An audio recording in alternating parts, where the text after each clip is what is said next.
Tähän mä oon koonnut semmosia, mitkä on aika tärkeitä vaelluksia, varsinkin jos mennään jossain, missä on rakkakiveä ja muuta haastavaa maastoa, niin esimerkiksi nämä Non-Stopin Protector-tossut, suojatut tossut, mitkä sit suojaa tassuja, jos siellä on haastavaa maastoa. Pysyy älyttömän hyvin jalassa. Punkkipihdit tietenkin kannattaa aina olla mukana.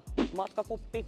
Helppo käyttää, koska tämä menee tosi pieneen tilaan. Omaa kannesteytystä ei kannata unohtaa. Non-Stopit löytyy tosi kiva juomapullo ihmisille. Tämä on siitä kiva, että sitten kun tämä on tyhjä, tämä menee tosi pieneen tilaan, esimerkiksi rinkkaan. Varsinkin kansallispuistoissa on helppo käyttää vetovyötä ja narua, koska koira ei saa kansallispuistossa Suomessa olla vapaana. Esimerkiksi grizzlyn vetovyö, tosi hyvä reissuun, ja siihen tietenkin joustava naru. Tähän suosittelen ehdottomasti tätä pidempää, mikä on periaatteessa hiihtoon ja pyöräilyyn tarkoitettu, koska se antaa tietenkin enemmän liikkumatilaa. Koiralle ergonomiset valjaat on tärkeät. Zero Dc:n sortti on meidän myydyin valjas ja tää on monen fyssarinkin suosittelema, mutta erittäin hyvä just tommoseen vaelluskäyttöön ja tää on ihan superkevyt.